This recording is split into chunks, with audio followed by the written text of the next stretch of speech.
What's going on, guys? It's K-Dub here with another episode of Crypto Zombie. Shout out to everyone that's been liking, subscribing, and commenting. You guys are awesome. So, let's have a look at the markets today. So we're at a $332 billion market cap. Not too bad. We're seeing a lot of green today. We're seeing a little bit of red in Tether, which is good, because that means that people are leaving Tether and going into coins, which is good for us, right? Also, Bitcoin dominance is pulling back now to 41.4%. So we are seeing some of those Bitcoin holdings go into those altcoins. So if we check out the chains right here, Dentacoin, the coin for dentists. Why wouldn't it be up again? Populous, still on a run.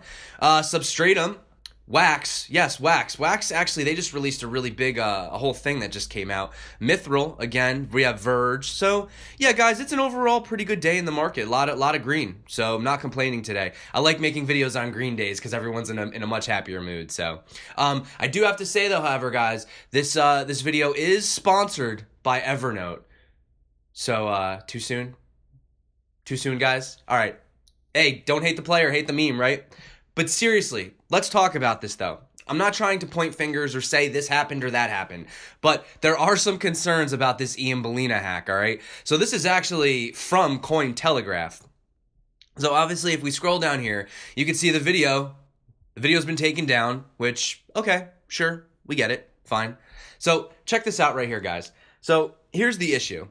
So basically, Ian Balina, he had his live, he got hacked live, and then he had a plea to the community that was followed by a second tweet that was instantly deleted. The message that he had tweeted said, "Hacker stole my funds and is about to sell on @KuCoin.com. Please help in contacting them. Ethereum, Bitcoin, KuCoin shares." The quick deletion of this second tweet instantly got the Twitter and Reddit community interested in the reported hack, with many users on both platforms suggesting that Balina's account of the hack is an elaborate maneuver to avoid paying taxes to the US IRS. So, Reddit users commented that Balina's tweet about KuCoin was posted when no coins had actually been moved to KuCoin from the alleged hacker's wallet. The really strange thing is, at the time, no funds had been moved to KuCoin from the wallets identified as the hackers, yet, within minutes of that tweet having been posted and then deleted, suddenly, some funds were being moved to a KuCoin wallet. So yeah, guys, what do you think about this? I mean, he posted the tweet, and people had seen the Ethereum accounts, on Etherscan, and the money hadn't been moved yet.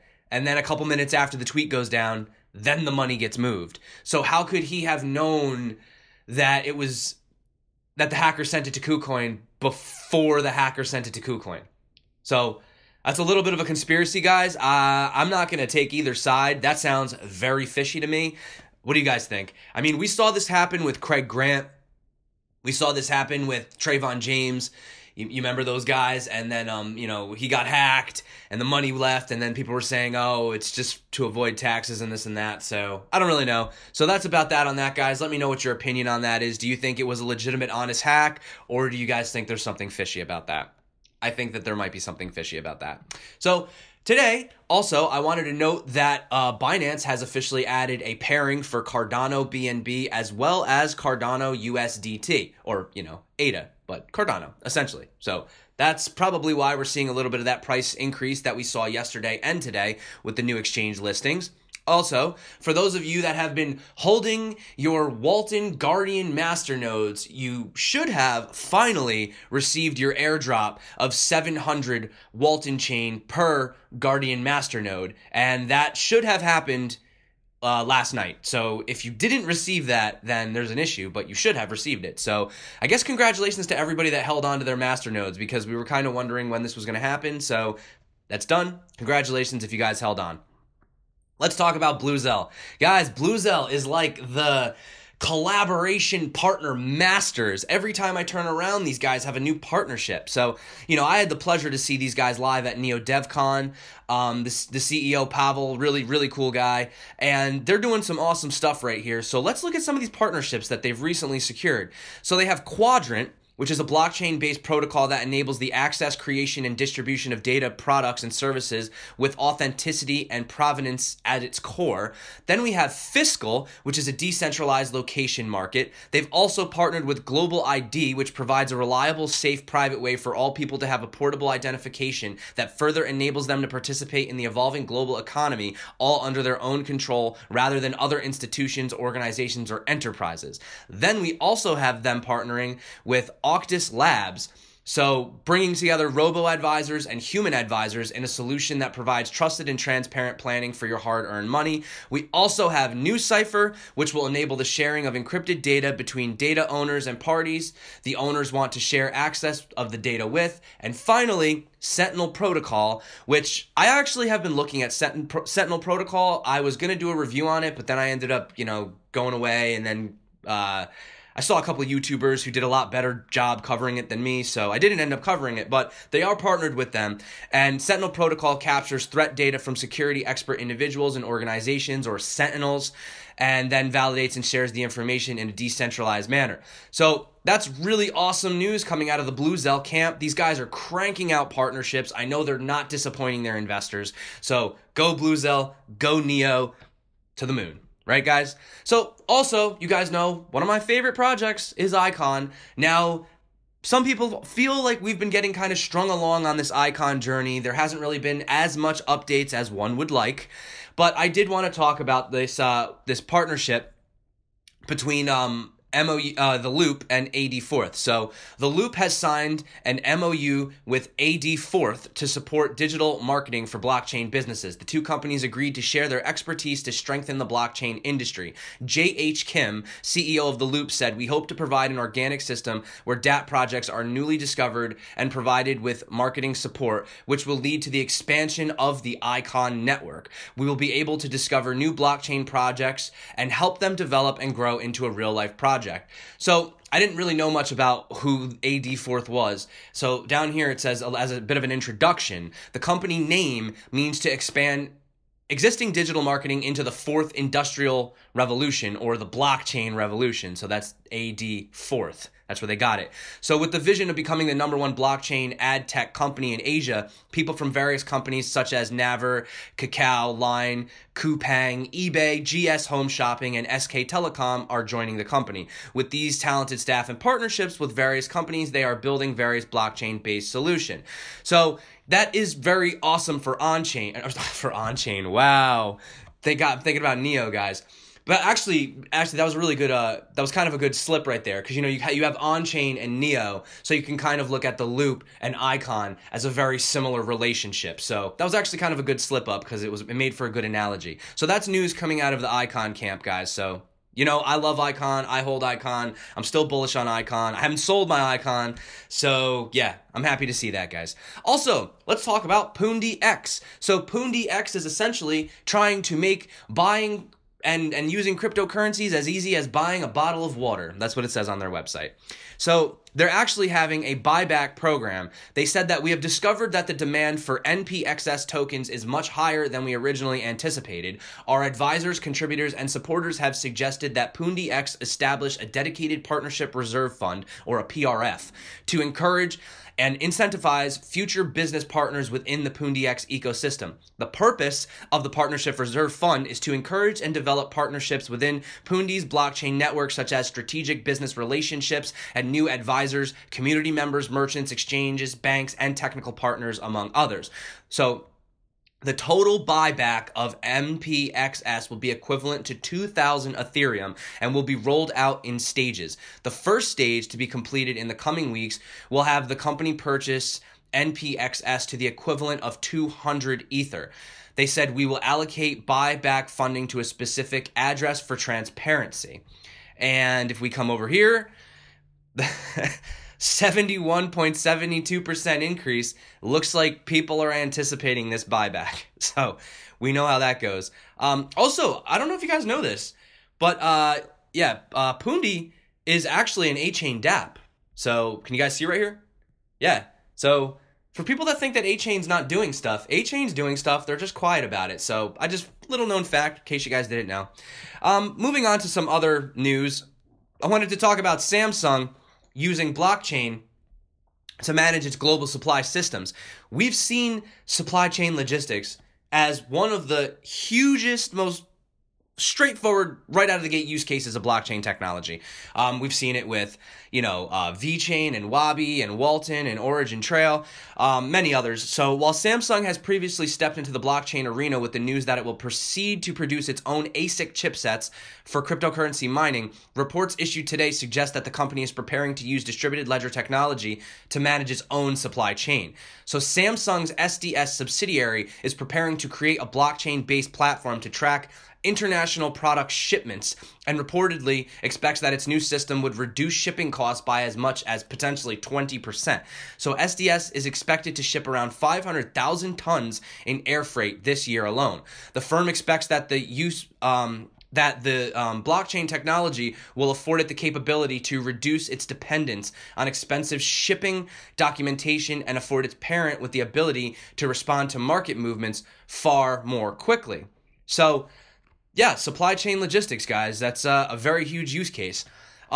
In some news related to exchanges, Coin One is launching in Indonesia. So they announced this on Monday. This makes it the first major exchange in the country to enter the global market. Coin One is the third largest crypto exchange in South Korea, following Upbit and BitHum. So Coin One Indonesia is going to offer Bitcoin, Bitcoin Cash, Ethereum, Ethereum Classic, Litecoin, and Qtum, which that's an interesting base pair to choose because aside from the currencies mentioned above, Coin One in South Korea also supports the trading of Bitcoin, Gold, IOTA, and Ripple. But it is a start. So the new exchange will begin service on May 24th for pre-registered users and will officially open in June. Coin One also noted that they will be offering an airdrop event to a selected 1,000 pre-registrants. These lucky persons who applied for pre-registration will be chosen to get free trading of 0%. In the beginning, and also be offered a Qtum airdrop.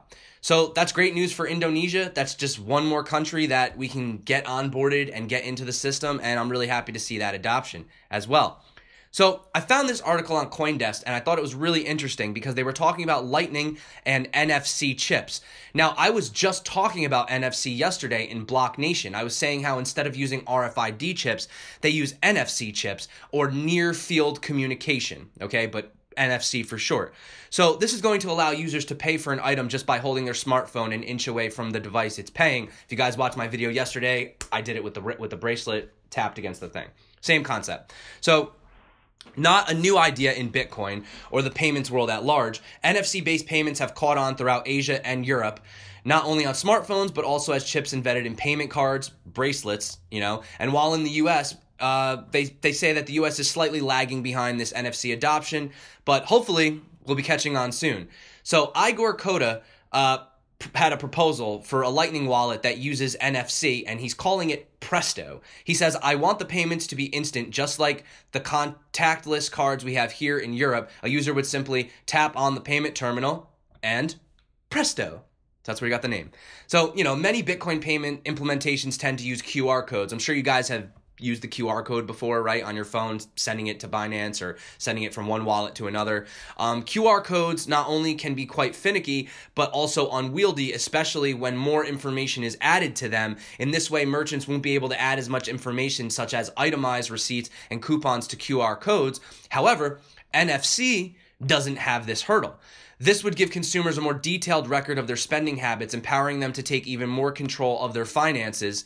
For example, imagine a wallet that can tell you how much you spent on broccoli in the last month, for example. So with crypto, you're always in control, but with these digital receipts, you are even more so.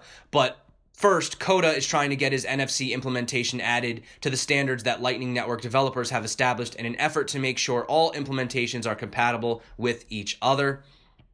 He goes on to say that it's an obvious way to pay in the future, but it seems we're a bit too early, as there are no hardware point of sales offering Lightning support currently. So, as you can see, the Presto user interface is not really there, but I'm working on it, he says. What I'm working on at the moment is a protocol that makes sure that NFC payment goes through even in case the paying device is offline. So, I'm pretty sure that Pouch Nation and BlocNATION are tackling that hurdle as well, and they're able to do that. So that's something I don't see as being a big issue. So yeah, NFC chips, they just might be the new RFID chips, guys. However, in an interesting story, so you have Lightning Network, right, for Bitcoin. Then you have Trinity on Neo. You have Raiden.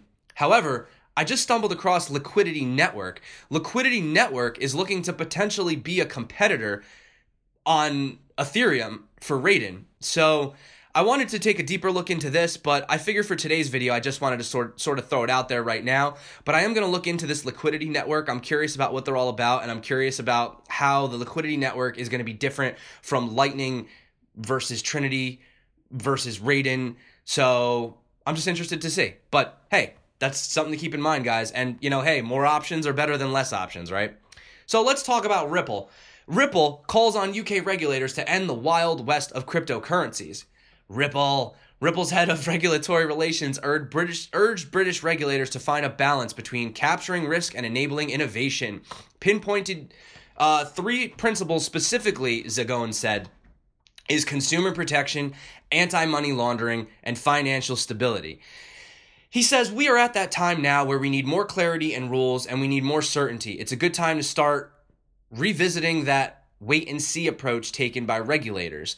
So when I first started reading this, at first I was like, oh, he wants to just slam down. But I think it's more or less trying to come up with a solution of, let's define this already. Let's figure out what it is. What is it? You know, it's a security, it's a utility, it's a this, it's a that. You know what I mean? They kind of keep avoiding it. And I think we all want a little bit of closure as well. I'd like to know, what is my crypto? Like, you know what I'm saying? Or either come up with something or just leave it alone, I guess. But they're kind of doing this gray area, which has been frustrating a lot of people lately. So, excuse me. So Zagon called Japan the leader of cryptocurrency regulation and legitimization and said other countries, including the UK, could use Japan's experience as a blueprint. Australia followed Japan's lead last year, declaring Bitcoin and other digital currencies legal tenders in July 2017. Chancellor Philip Hammond launched a new task force last month to protect consumers, saying it will help manage the risks around cryptocurrency assets. The Bank of England Governor Mark Carney has warned that cryptocurrencies will face regulatory suppression, claiming that they had a hallmark of a bubble. But Zagon stated that the regulation is necessary for the market to mature. Regulation creates the guardrails on the highway that allow new entrants to come in, particularly institutional investors. So, yes, I agree.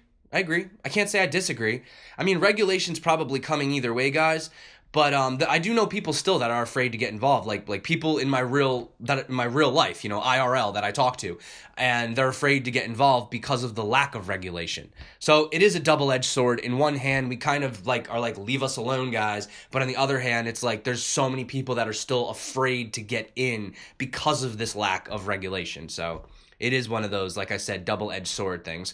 Also, guys, speaking of well, I actually should have talked about this earlier when I was talking about blockchain shipping and stuff, but ShipChain has actually announced a partnership deal with CaseStack, which is a provider of supply chain management services. So CaseStack works with some of the world's largest retailers, Fortune 50s, and brands such as Target, Duracell, and Amazon. I'm not sure if that's supposed to be Fortune 500 or actually Fortune 50s.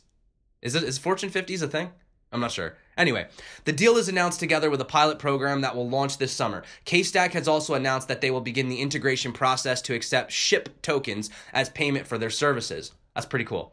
And has purchased a block of SHIP tokens as the first step. By integrating with the more than 1 million loads CaseStack transports every year to major retailers, we have an amazing opportunity to implement both our tracking platform and driver rewards program. Blockchain really provides a once-in-a-multi-generational opportunity to really transform the supply chain. I agree with this. Every time I hear about supply chain logistics, I completely agree. The level of transparency and accountability it provides, along with the universally trusted automated smart contracts, gives us new tools to increase efficiency more than we've ever seen. So that happened. Also, Swiss banks are basically saying that blockchains are going to be hurting them because as half of the Swiss banking sector revenue is from fees and commissions, Switzerland is more at risk of losing money as blockchain tech makes cross-border transactions cheaper and faster, according to the Moody's report. While making cross-chain border transactions faster and less expensive would be a credit positive for banks, these efficiencies could also compress their fees and commissions into a credit negative. All right. So sorry, guys. What do you want? Like cheaper, faster, right? Yeah. Okay. So you don't get as big of a cut, but you guys make enough money as is. Also, I wanted to talk about the head of International Money Fund, or the IMF. 1 month ago, she was talking about the dark side of cryptocurrency, right? And now, all of a sudden, she's changed her view, and now she's talking about the potential benefits of cryptocurrencies, such as Bitcoin. So while continuing her narrative about the need to rein in illicit activity involving crypto, which she had voiced during January's World Economic Forum 2018, now she says, understanding the risks that crypto assets may pose to financial stability is vital if we are to distinguish between real threats and needless fears. That is why we need an even-handed regulatory agenda, one that protects against risks without discouraging innovation. She continued, a clear-eyed approach can help us harness the gains and avoid the pitfalls of the new crypto assets landscape. So it's funny how you see a lot of these people going a couple months ago, oh, get away from it, it's a scam, no. And now they're like, hold on, wait, this could be a good thing. Let's have a better look at it. Let's check it out. So also, we got IBM again. IBM is in the crypto headlines at least once a week. So Marsh Insurance Firm has partnered with IBM to apply blockchain for proof of insurance. Another great use case. So Marsh is a global insurance brokerage and risk management firm that has announced the first commercial blockchain solution for proof of insurance. The new proof of insurance solution is being developed on the open source Hyperledger Fabric technology and IBM blockchain platform. Many industries require proof of insurance, and a blockchain offers the possibility to create networks of networks. Vastly simplifying the process for providing proof of insurance is a key enabler of business. IBM is committed to connecting emerging blockchain networks to facilitate the next generation economy. This is an ideal example of how blockchain can be used on a much broader scale to drive real business results. Currently, the blockchain network is in its pilot version, but is expected to enter production later on this year. And finally, guys, we have Coinbase acquiring Earn.com and hiring a brand new CTO. So Earn.com is a paid messaging service enabled by blockchain technology, and they have taken the CEO and appointed him the Chief Technology Officer. Also, the rest of the Earn.com team is also going to be moving to Coinbase as well. So the CTO says, with Coinbase's user base and distribution muscle, I think it could hit 100 million ARR in a few months. I'm proud of the fact that we turned what could have been a disaster into a successful product, and I'm excited about the road ahead. And then don't forget, guys, last week you had Rachel Horowitz, who was previously the director of technology communications at Facebook, and she worked at scaling communications at Twitter. So she is now the vice president of communications for Coinbase. And then back in December, you had the former PayPal and Facebook executive, David Marcus, also joining the board of directors. So it looks to me like Coinbase is just gobbling up everybody. They're like a monster conglomerate, just eating up all the companies, eating up all the CEOs, CTOs, and devs and partners and everything. So yeah. You know, Coinbase, right? You love them, but you hate them, but you love them, right? It's that love-hate with these guys. So, in final news, I just wanted to kind of leave things on this kind of funny note right here. So, there's this brand new video game called Crypto Rider. And it's basically a spawn of the popular game Line Rider. It's essentially the same game. They say, hopefully, though, there won't be any cease and desist forthcoming. Hopefully, it's not too similar. But basically, you select your car. Excuse me. You select your car, then you pick a chart to ride.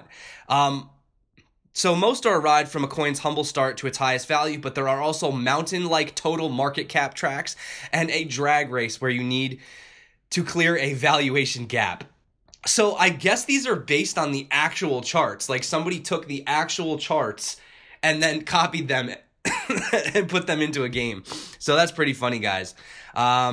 Yeah, so that's basically the news for today, guys. Not too much else coming out of the camp. So I hope you guys are having a great week. What is today? Tuesday? Yeah, today's Tuesday. Man, I'm so freaking jet lagged and confused from yesterday's plane ride trip or the day before. See, I don't even know what time it is, guys. But anyway, thanks for coming back to my channel. My name is K-Dub. This is Crypto Zombie. You guys are awesome. Everyone that's been liking, subscribing, and commenting, I really appreciate it. I love reading all your comments. If you haven't got involved in the Telegram group, join the link below. So yeah, that being said, guys, until next time, stay crypto. And of course, peace out.